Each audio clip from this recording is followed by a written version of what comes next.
Alex Kane floated in the zero-gravity chamber, her brown hair drifting around her face like seaweed in a gentle current.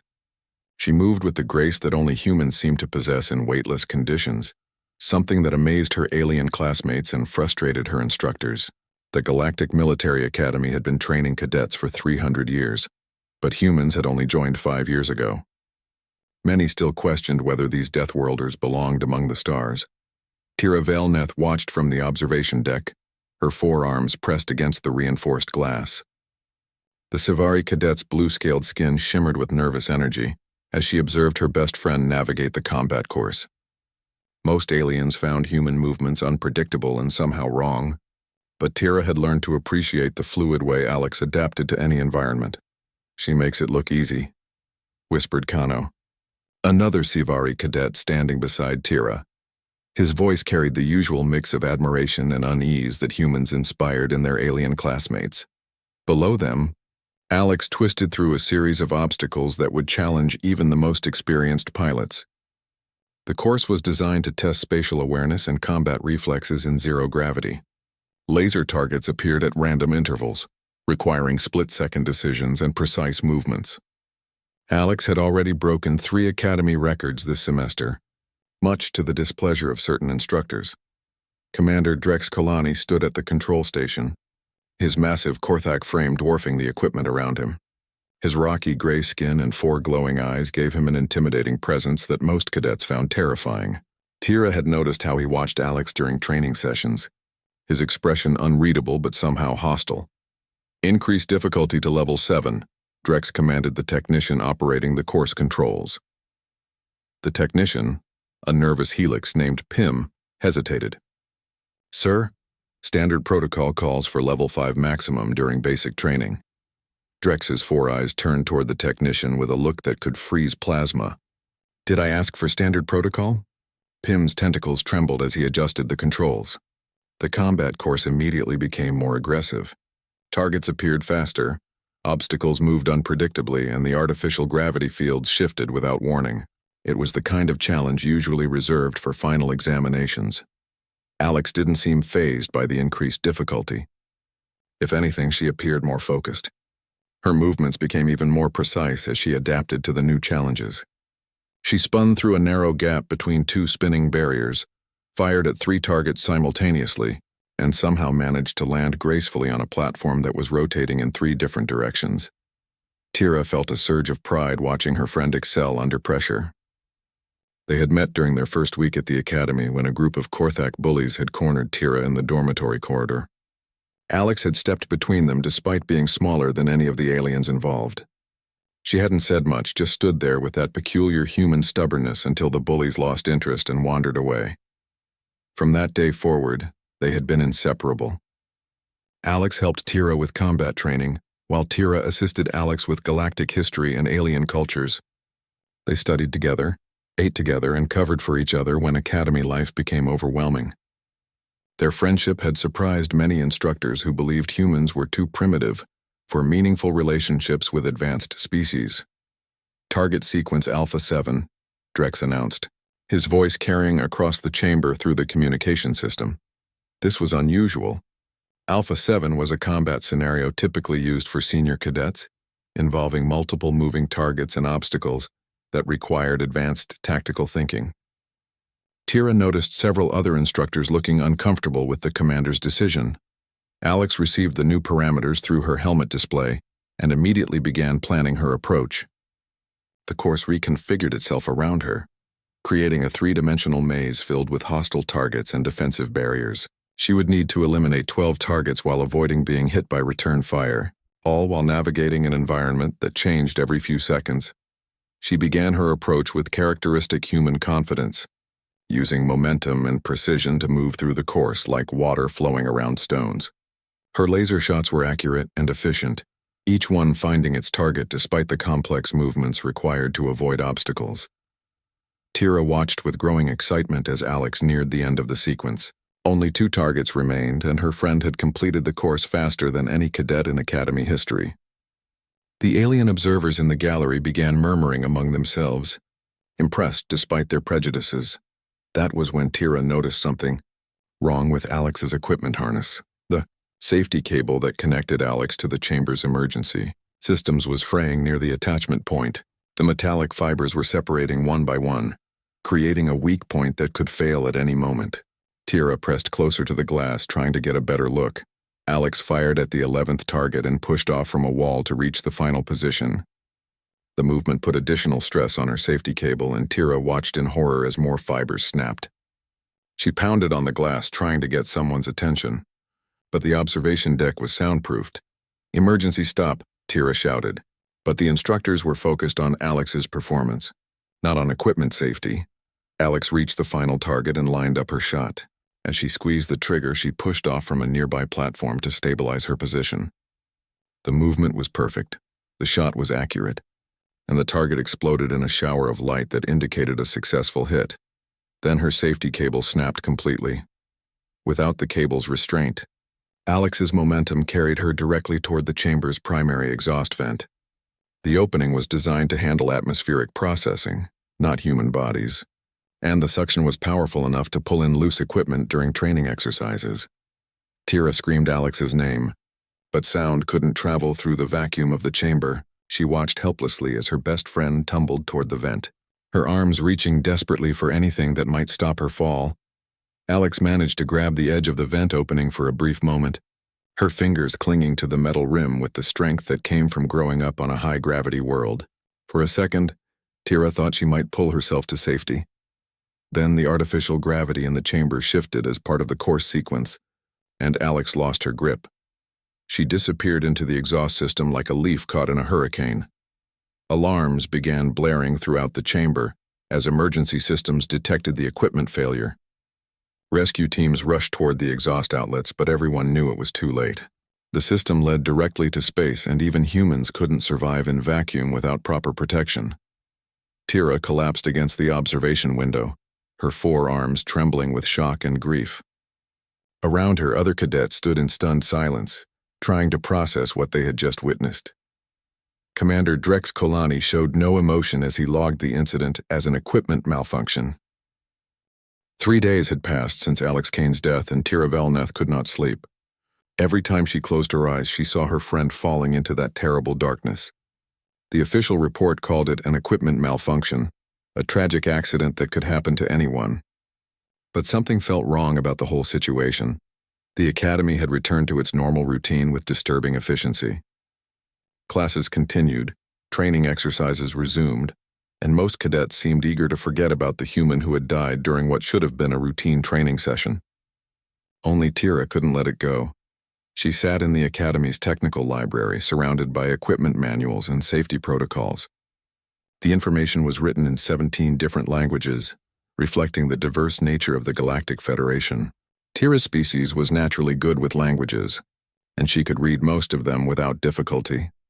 According to the safety manual, the cables used in zero-gravity training were made from crystalline fibers that could support 20 times the weight of any known species. They were designed to last for thousands of hours of use and were inspected before every training session. The chance of catastrophic failure was listed as 1 in several million. Yet Alex's cable had snapped at exactly the wrong moment, sending her toward the one opening in the chamber that led directly to space. Tira found the timing suspicious. "You're still here," said a voice behind her.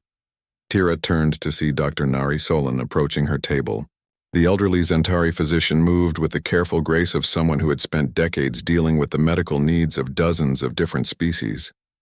Her long neck and large eyes gave her an almost motherly appearance that most cadets found comforting. "I cannot stop thinking about what happened," Tira admitted, gesturing to the manual scattered across her table. "The equipment should not have failed like that." Dr. Solon sat down across from her, her expression thoughtful. "Equipment can fail in unexpected ways. Even the best safety systems have limits." "But the timing was so perfect," Tira insisted. Alex was completing the most difficult target sequence in Academy history. She was about to set another record. Then suddenly her cable breaks at the exact moment that would send her toward the exhaust vent. The doctor was quiet for a long moment, studying Tira's earnest face. "What are you suggesting?" Tira took a deep breath before answering. "I think someone wanted Alex to die." The words hung in the air between them like a dangerous secret. Accusing someone of murder at the Galactic Military Academy was serious business. If Tira was wrong, she could face expulsion or worse. Dr. Solon leaned forward slightly. That's a very serious accusation. Do you have any evidence? Tira pulled out her personal data pad and showed the doctor a series of technical diagrams. I requested copies of the equipment inspection records from the day Alex died. Look at this signature. The inspection form showed that Alex's safety cable had been checked and approved by a technician named Voss, a Korthak who worked the night shift in equipment maintenance. According to the timestamp, the inspection had occurred just 3 hours before the training session. Voss has been working here for 12 years, Dr. Solon noted, reading over the form. He's never had a safety violation. That is exactly what bothers me, Tira said. Either he made a mistake that was completely out of character, or he was instructed to make that cable fail. Dr. Solon handed back the data pad, her expression troubled. You realize what you're implying. Someone would have had to order Voss to sabotage the equipment. That would require authority and planning. Tira nodded grimly. I have been thinking about who might want Alex dead. She was the top human cadet, breaking records and proving that humans could excel in any environment. Some instructors were not happy about that. Commander Drex has made no secret of his opinions about human inclusion in the academy, Dr. Solon said carefully. But that doesn't make him a murderer. He was the one operating the training controls, Tira pointed out. He increased the difficulty far beyond normal parameters. He put Alex in a position where equipment failure would be fatal. Dr. Solon stood up, pacing slowly around the table. Even if you're right, proving it would be nearly impossible. Voss would have to admit to sabotage, and Drex would have to confess to ordering it. Neither is likely to happen. Tira felt her hope beginning to fade. She had suspected that uncovering the truth would be difficult, but hearing it stated so plainly made the task seem impossible. However, Dr. Solon continued, there might be physical evidence that nobody thought to look for. She explained that when equipment failed catastrophically, it often left microscopic traces that could reveal the cause. Metal fatigue looked different from deliberate cuts or chemical weakening. If Alex's cable had been sabotaged, a detailed analysis might prove it. But the cable was lost when Alex fell into the exhaust system, Tira said. The attachment point wasn't, Dr. Solon replied. The part that connected to Alex's harness should still be in the training chamber. If someone tampered with the cable, there might be evidence at the connection point. They made their way to the zero-gravity training facility, which had been sealed since the accident. Dr. Solon used her medical authority to gain access, explaining that she needed to verify that no biological contamination had occurred during the incident. The chamber looked exactly as it had 3 days ago, except for the absence of training obstacles. The platforms and barriers had been retracted, leaving an empty spherical space with only the basic structural elements visible. Tira guided Dr. Solon to the platform where Alex had been standing when her cable snapped. The attachment point was still there, a small metal fitting designed to secure the safety cables to fixed positions throughout the chamber. Dr. Solon examined the fitting with a portable microscope, adjusting the settings to reveal details invisible to the naked eye. After several minutes of careful study, she looked up with a grim expression. You were right to be suspicious, she said quietly. This fitting shows signs of acid etching around the stress points. Someone weakened it chemically, probably with a solution that would continue working slowly until the metal failed under pressure. Tira felt a mixture of vindication and horror. Her friend had been murdered just as she had suspected. But knowing the truth and proving it to Academy authorities were two entirely different challenges. What do we do now? Tira asked.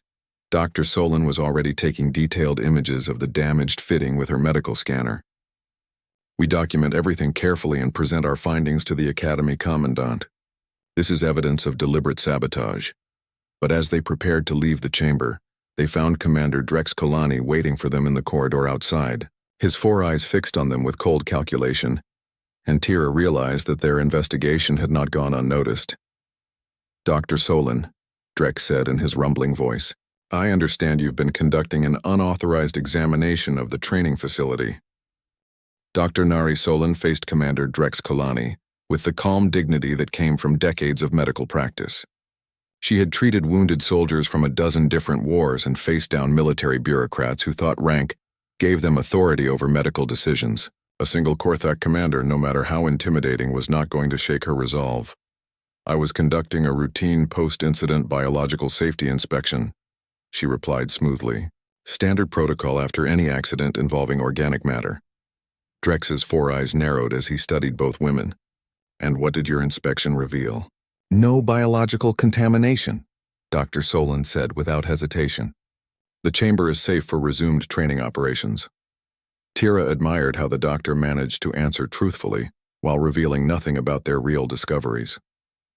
But she could see the suspicion in Drex's posture.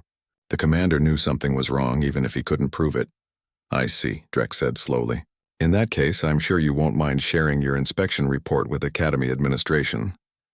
Of course, Dr. Solon agreed. I'll file it through normal medical channels. Drex stepped aside to let them pass, but Tira could feel his gaze following them down the corridor. She didn't feel safe until they reached Dr. Solon's medical office several levels away from the training facilities. He knows we found something, Tira said as soon as the door closed behind them. Dr. Solon nodded grimly while transferring the images from her scanner to a secure medical terminal. Which means we need to move quickly.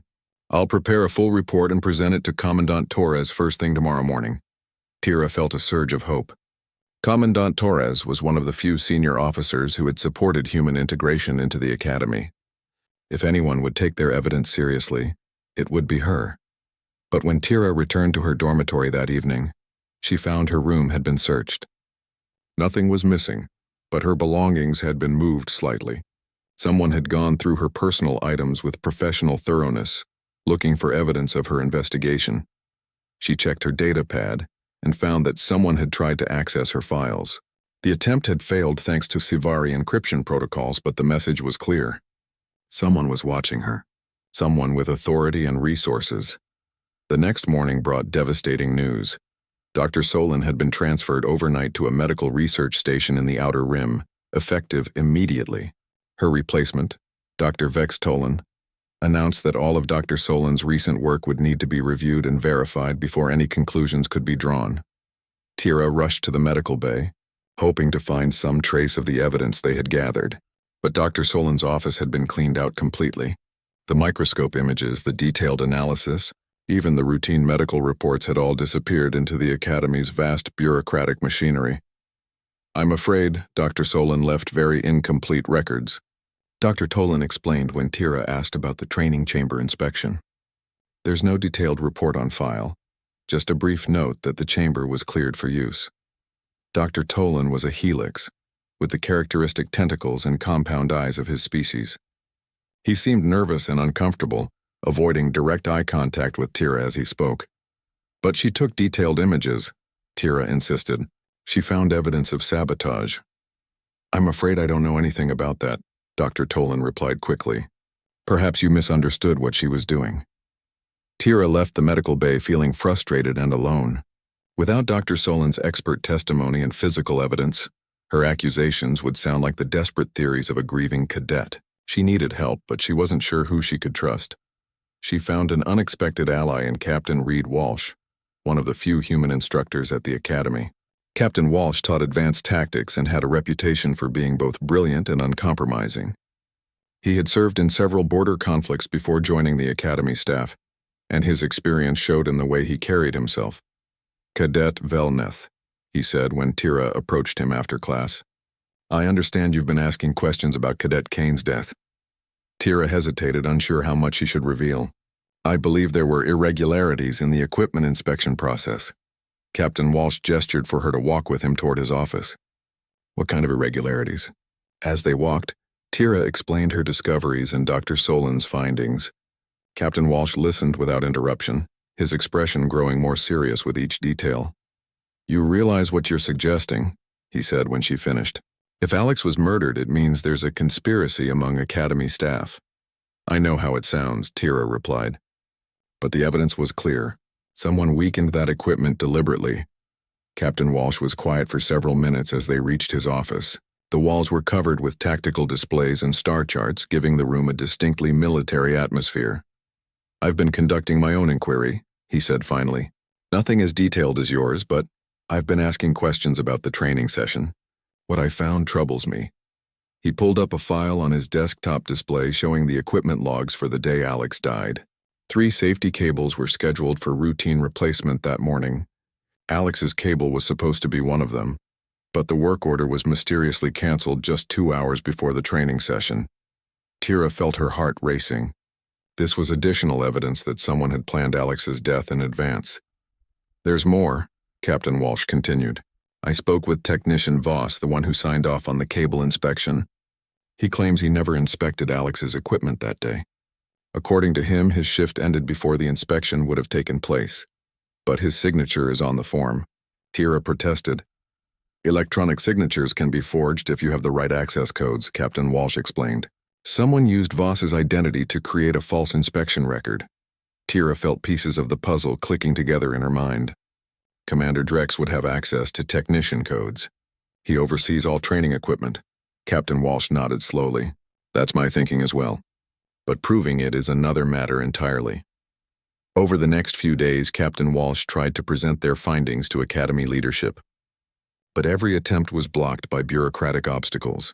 The Commandant was unavailable, the training director was off station, and the Equipment Safety Board claimed they needed more time to review the evidence. Meanwhile, Tira found herself facing increased scrutiny from Academy security.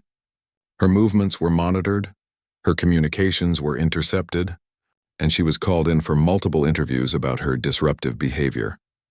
During one particularly unpleasant session with the security chief, Tira was told that her continued accusations were damaging Academy morale and interfering with the grieving process. She was warned that further disruptions could result in her expulsion. Cadet Kane's death was a tragedy, the security chief explained, but spreading conspiracy theories helps no one. It's time to accept what happened and move on. Tira realized that the cover-up went deeper than she had imagined. Someone with significant authority was working to bury the truth about Alex's murder. The official investigation had been closed, the evidence had been destroyed, and anyone who asked too many questions was being silenced. But Tira underestimated the reach of human intelligence networks and the bonds that connected humans across the galaxy. Captain Walsh had been sending coded messages through channels that predated the Galactic Federation. Old military contacts, intelligence operatives, and human settlers on distant worlds were all part of a communication network that most aliens never suspected existed. 3 weeks after Alex's death, Captain Walsh received a message that changed everything. It was brief and unsigned, but its meaning was clear. Package confirmed delivered. Network activated. Justice incoming. Tira didn't understand the significance of the message, but she noticed that Captain Walsh seemed both relieved and slightly worried after reading it. "What does it mean?" she asked. Captain Walsh looked at her with an expression she couldn't quite read. "It means that Alex's death has been reported to people who take a very personal interest in what happens to humans in hostile environments." The first sign that something had changed came during routine shift rotations at the Academy's docking bays. A maintenance worker named Cole Martinez had arrived 3 days earlier with proper credentials and work orders. His background check showed 15 years of experience with station systems across human space. Nothing about him seemed unusual except for his efficiency. Cole worked quietly and thoroughly, checking systems that hadn't been inspected in months. He spoke little to his alien coworkers, focusing entirely on his tasks. But Commander Drex, Kalani would have been very interested to know that Cole had spent 5 years as a combat engineer with human special forces before civilian life claimed him. Similar arrivals were occurring throughout the sector. A communications technician named Lisa Park reported for duty at the relay station that handled all Academy transmissions. Dr. James Chen joined the medical staff at the main Federation hospital serving the Academy region. Supply coordinator Maria Santos began working at the logistics depot that managed equipment deliveries. None of these individuals knew each other personally, but they were all connected by invisible threads that stretched back to Earth and humanity's colonial worlds. When word spread through certain channels that a human cadet had been murdered at the Galactic Military Academy, these threads had begun to vibrate with purpose. Tira Velneth noticed none of these arrivals at first. She was focused on her own investigation and the increasingly hostile attention she was receiving from Academy security. But Captain Reed Walsh was aware of each new human face that appeared in their sector. and he understood what their presence meant. The network that connected humanity across the galaxy had its roots in Earth's turbulent history. Centuries of warfare had taught humans the value of maintaining intelligence assets and communication channels that could operate independently of official government structures. When humans joined the Galactic Federation, these networks didn't disappear. They simply adapted to a larger stage. Most aliens assumed that humans were too primitive and disorganized to maintain sophisticated intelligence operations. This assumption was both widespread and dangerously wrong. Humans had been practicing espionage and information warfare since before they developed faster-than-light travel. They brought those skills with them to the stars. Cole Martinez finished his inspection of the Academy's communication arrays and submitted a routine maintenance report. Hidden within the technical specifications were micro-adjustments that would allow certain signals to bypass normal monitoring systems. Anyone reviewing the report would see only standard maintenance protocols. But the changes created invisible channels for secure human communications. Meanwhile, Dr. James Chen at the Federation Hospital began reviewing medical records with particular attention to incidents involving human personnel. His authorization gave him access to detailed autopsy reports and incident analyses. What he found in Alex Kane's file matched the suspicions that had been transmitted through encrypted channels. The official medical report described Alex's death as the result of equipment failure, leading to explosive decompression. But Dr. Chen's trained eye spotted inconsistencies in the documentation. The timeline didn't match the physical evidence, and certain details had been carefully omitted from the final report. Lisa Park used her position at the communications relay to monitor message traffic between the Academy and various government offices. She discovered that several high-priority communications about Alex's death had been sent to Federation intelligence services. The messages were heavily encrypted, but their existence suggested that someone was working very hard to control information about the incident. Supply Coordinator Maria Santos began tracking equipment, deliveries to the Academy with special attention to safety gear and training equipment. Her analysis revealed unusual patterns in recent months. Several shipments of substandard materials had been delivered to the Academy despite clear quality specifications in the contracts. More concerning was her discovery that someone had been systematically replacing high-quality safety equipment with cheaper alternatives. The substitutions were subtle and would be difficult to detect without detailed technical knowledge. But the pattern suggested deliberate sabotage of human safety systems. As information flowed through human intelligence channels, a clearer picture began to emerge. Alex Kane's death was not an isolated incident, but part of a broader campaign to eliminate promising human cadets through seemingly accidental means. The conspiracy involved multiple Academy staff members and had been operating for several months. The response from human space was swift and coordinated. Within a week of receiving confirmation about Alex's murder, operatives began arriving at the Academy sector from across human territory. They came with legitimate cover identities and proper documentation, but their real purpose was to ensure that justice was served.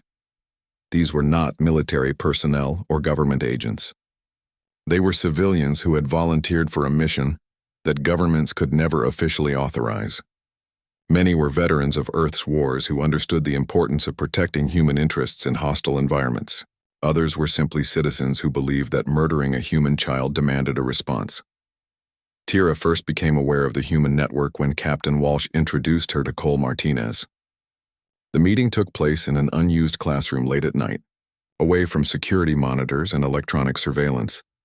Cole has been investigating the technical aspects of Alex's death, Captain Walsh explained. He's found some interesting information. Cole spoke in the direct manner that many humans seem to prefer. Someone has been sabotaging Academy safety systems for months. Your friend's death was part of a planned campaign to eliminate human cadets. He showed Tira detailed technical analyses that proved systematic tampering with equipment used primarily by human cadets. The sabotage was sophisticated and subtle, designed to create failures that would appear accidental. Who is doing this? Tira asked. Commander Drex Kolani is the primary organizer, Cole replied. But he's working with at least 6 other Academy staff members. They've been coordinating their efforts through encrypted communications. Tira felt a mixture of vindication and horror. Her suspicions had been correct.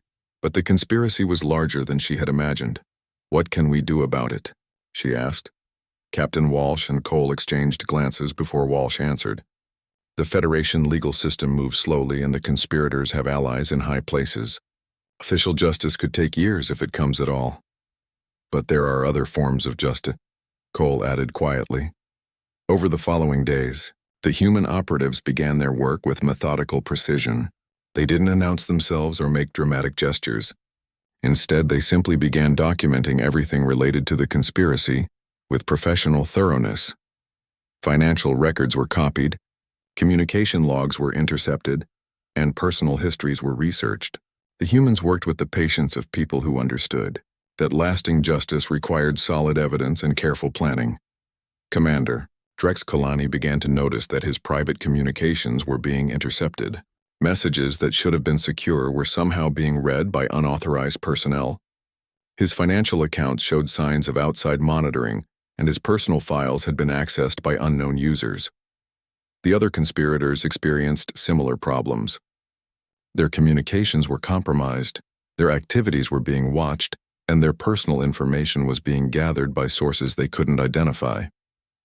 It felt like being hunted by ghosts who could see everything but remained invisible themselves. Most unsettling was the realization that their hunters were human.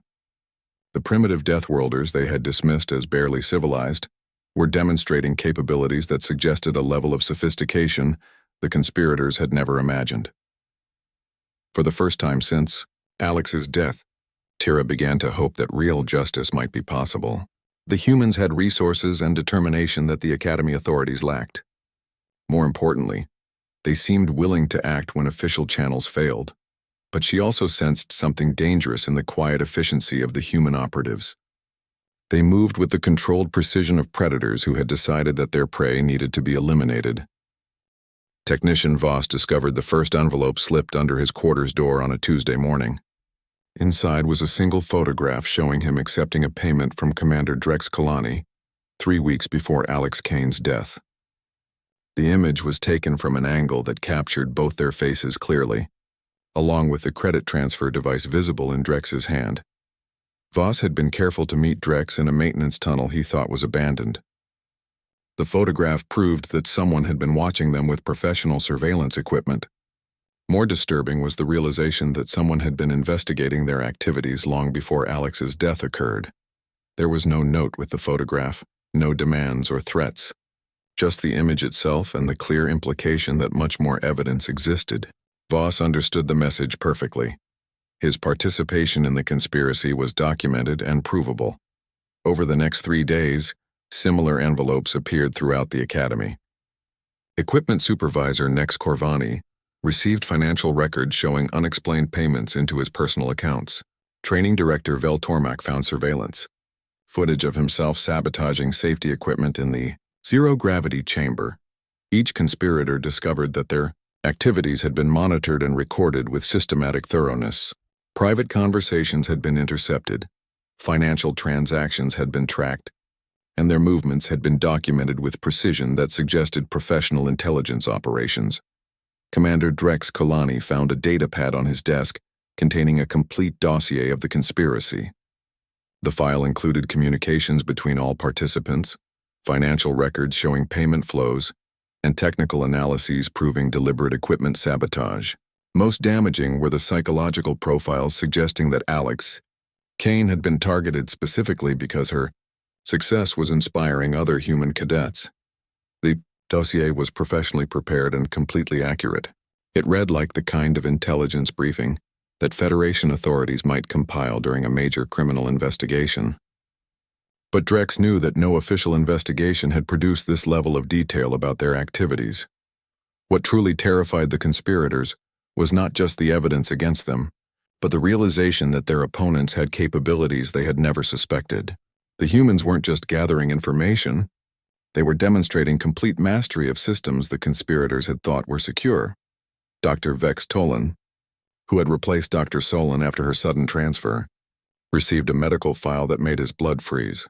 The file contained detailed information about a rare poison that affected only his species. The poison was undetectable in standard medical scans and would cause symptoms that mimicked natural illness. Attached to the medical data was a brief note. Dr. Solin's transfer has been reversed. You will resign tomorrow for health reasons. Any resistance will result in immediate application of medical intervention. Dr. Tolan submitted his resignation the next morning, citing a family emergency that required his immediate departure. By evening, Dr. Solin had returned to the academy and resumed her position as chief medical officer. The conspirators began to understand that they were facing opponents who operated by different rules than Federation law enforcement. These humans didn't seem interested in arrests or trials. They were implementing their own form of justice with cold efficiency. Equipment supervisor Nex Corvani was the first to break under the pressure. He requested an emergency meeting with Federation security and confessed everything about the conspiracy. His detailed testimony provided official confirmation of what the human operatives had already documented, but Corvani's confession came too late to save him from human justice. 3 days after his meeting with security, he suffered what appeared to be a heart attack during routine physical exercise. The academy medical staff worked to save him, but the damage was too severe. Dr. Solin's autopsy revealed that Corvani had died from a rare allergic reaction to a substance that should not have been present in the exercise facility. The substance was undetectable except through specific tests that Dr. Solin happened to perform during her investigation. Training Director Vel Tormak received a different message. His personal communication system was hijacked to display a continuous stream of images showing Alex Kane's final moments. The footage had been enhanced to show her desperate attempt to save herself, her fear as she realized what was happening, and her final disappearance into the vacuum of space. The images played on every screen in Tormak's quarters, repeating endlessly with no way to shut them off. Technical support claimed they could find no source for the transmission and no way to block it. Tormak was forced to listen to Alex's final moments over and over again until he suffered a complete nervous breakdown. He was found 3 days later in his quarters, mentally shattered and unable to speak coherently. Medical evaluation revealed that his mind had essentially shut down from psychological trauma. He was transferred to a specialized psychiatric facility where he remained in a catatonic state. Other conspirators began experiencing their own forms of targeted pressure. Financial accounts were frozen due to routine audits that revealed suspicious transactions. Personal communications were intercepted and shared with family members who learned about their loved ones' criminal activities.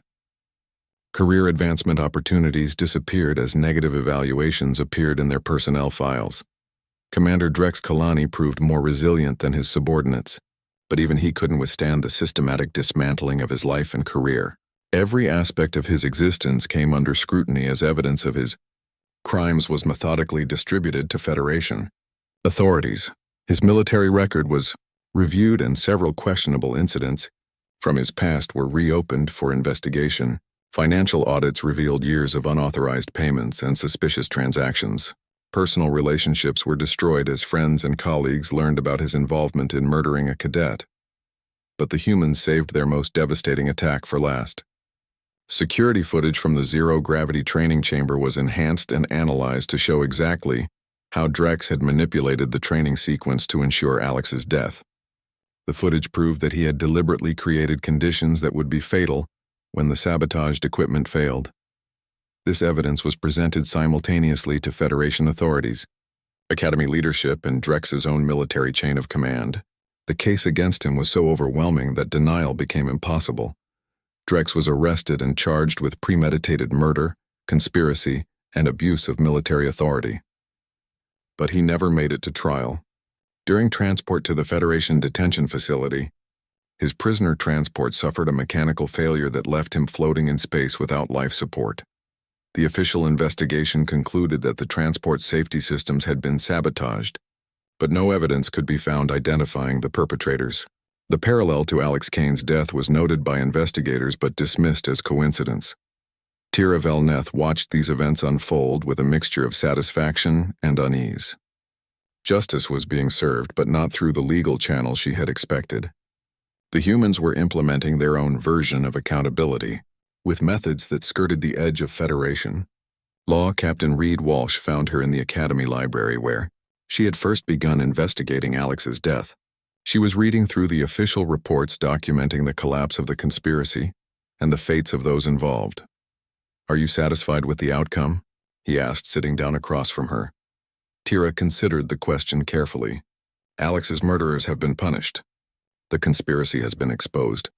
Other human cadets are safer now, but," Walsh prompted, sensing her uncertainty. "Your people are frightening," Tira admitted. "The efficiency with which they dismantled the conspiracy suggests capabilities that most aliens never suspected humans possessed." Walsh nodded slowly. "We don't usually reveal that side of ourselves. Most species prefer to think of humans as primitive and disorganized. It's safer for everyone if they continue believing that." "What happens now?" Tara asked. "Now the Academy implements new safety protocols and oversight procedures. The investigation results are shared with other Federation institutions as a warning about the consequences of targeting human personnel. And life continues." Tira understood that she had witnessed something that most aliens would never see: the true extent of human capabilities when they were threatened. The network that had responded to Alex's death would fade back into invisibility, but it would remain ready to act again if needed.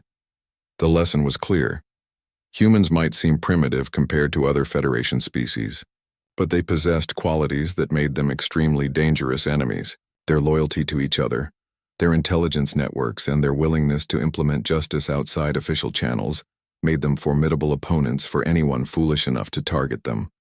6 months after Alex Kane's death, Tira Velneth stood before a memorial wall that hadn't existed when she first arrived at the Galactic Military Academy. The wall contained the names of every cadet who had died during training exercises over the Academy's 300-year history. Alex's name was engraved near the bottom, the letters carved deep into the black stone that reflected the light of distant stars. The memorial had been one of many changes implemented after the conspiracy was exposed. New safety protocols required multiple inspections of all training equipment. Independent oversight committees now monitored training exercises. Most importantly, a new philosophy had emerged that emphasized the value of every cadet regardless of their species or background. Tira had graduated with highest honors and accepted a commission as a communications officer aboard a Federation exploration vessel. Her investigation into Alex's death had become legendary among cadets, though the full story of human involvement remained classified. Most aliens believed that Federation authorities had solved the case through routine detective work. Captain Reed Walsh joined her at the memorial wall, carrying 2 cups of a hot beverage that humans called coffee. Tira had developed a taste for the bitter drink during their long conversations about justice and friendship. It reminded her of Alex, who had insisted that coffee was essential for maintaining human mental function. "The new class of cadets is arriving tomorrow," Walsh mentioned, offering her one of the cups. 47 different species, including 12 humans. Tira accepted the coffee gratefully, enjoying its warmth in the cool corridor. "Are the human cadets prepared for what they might face here?" "They've been briefed about the importance of staying alert and reporting any safety concerns immediately," Walsh replied. "They also know that certain people are watching out for them." The Human Intelligence Network had never officially acknowledged its role in resolving Alex's case, but its existence was no longer completely secret. Academy administrators knew that targeting human personnel would result in consequences that extended far beyond normal Federation justice systems. This knowledge had created a climate of respectful caution around human cadets. Instructors were more careful about safety protocols when humans were involved. Equipment inspections were more thorough.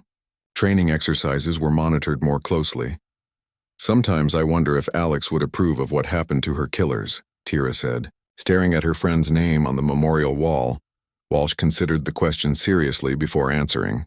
Alex believed in justice, but she also understood the difference between justice and revenge. What happened to the conspirators was justice, even if it didn't follow traditional legal processes. Tira had struggled with this distinction for months. The humans had eliminated the threat to their personnel with clinical efficiency, but they had done so outside the normal channels of Federation law. Was it justice when the punishment fit the crime but bypassed official authority? Dr. Solon believes that the Federation legal system would have eventually punished the conspirators, Tira said. But it might have taken years, and other human cadets could have died while the investigation continued. That's exactly why the network exists, Walsh explained.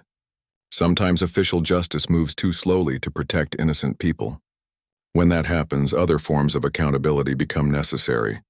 They stood in comfortable silence for several minutes, each lost in their own thoughts about friendship, justice, and the complex realities of life in a diverse galactic community. The memorial wall reflected their images back at them. Two figures united by their determination to honor a fallen friend. "I received a message from Earth yesterday," Walsh said eventually. "Alex's family wants to meet you." Tira felt her heart skip a beat. She had written several letters to Alex's parents explaining their friendship and the circumstances of her death, but she had never expected them to respond with an invitation to visit. "They understand that you are Alex's closest friend at the Academy," Walsh continued. "They want to thank you personally for seeking justice when others were willing to accept the official explanation." The invitation was both an honor and a responsibility that Tira wasn't sure she was ready to accept. Meeting Alex's family would make her death feel even more real and final. "What should I tell them?" she asked. "Tell them the truth," Walsh replied. "That their daughter was brave, brilliant, and deeply loyal to her friends. That she inspired everyone around her to be better than they thought possible. That her death wasn't meaningless because it led to changes that will protect future cadets." Tira nodded, understanding that accepting the invitation would be another step in her own healing process. She had spent so much energy seeking justice for Alex that she hadn't fully processed her grief over losing her best friend. As they prepared to leave the memorial wall, a group of new cadets approached with an instructor Tira didn't recognize. The cadets represented 6 different species, including 2 humans who looked impossibly young and eager. They were probably the same age Alex had been when she first arrived at the Academy. The instructor began explaining the significance of the memorial wall and the importance of safety protocols in military training. When he reached Alex's name, he paused to describe her exceptional performance and the circumstances of her death. Cadet Kane was murdered by Academy personnel who believed that humans didn't belong among the stars, the instructor said solemnly. Her death led to important reforms that make the Academy safer for everyone. "We honor her memory by ensuring that no cadet faces discrimination or deliberately unsafe conditions." One of the human cadets raised her hand. "What happened to the people who killed her?" The instructor hesitated briefly before answering. "They were brought to justice through various means. The details are classified, but justice was served." Tira noticed the slight smile that crossed Captain Walsh's face at this carefully diplomatic answer. The new cadets would learn eventually about the network that protected human interests throughout the galaxy. But for now, it was enough for them to know that Alex's death had been avenged. After the group moved on, Tira and Walsh remained at the memorial wall for a few more minutes. Tira traced Alex's name with her finger, remembering her friend's laughter and determination. "She would have been proud of you," Walsh said quietly. "You refused to accept injustice even when everyone told you to move on. That took courage." "I learned that courage from her," Tira replied. "She taught me that standing up for what's right is more important than avoiding conflict." As they finally walked away from the memorial wall, Tira felt a sense of closure that had been missing for months. Alex's killers had been punished, the Academy had been reformed, and future cadets would be safer because of their sacrifice. But more importantly, Tira understood now that Alex's true legacy wasn't her training records or her tragic death. It was the example she had set for friendship, courage, and determination in the face of adversity. Those qualities would live on in everyone she had inspired, spreading throughout the galaxy as her friends and admirers carried her memory to new worlds and new challenges. The stars outside the Academy windows seemed brighter as Tira contemplated her upcoming journey to Earth. She would meet Alex's family, share her memories of their friendship, and carry Alex's story to new places where it might inspire others to stand up for justice and friendship. In the vast network of human settlements scattered across the galaxy, Alex Kane's name had become a symbol of the bonds that connected humanity across the stars. Her death had awakened something in the human community that would never again sleep peacefully while their people faced threats in hostile environments, and in the quiet corridors of the Galactic Military Academy, her memory served as a reminder that every cadet, regardless of species or background, deserved protection and respect. The memorial wall would ensure that future generations understood the price of prejudice and the importance of standing together against injustice. The stars had shaken when Alex Kane fell, but they had settled into a new configuration that honored her memory and protected those who followed in her footsteps.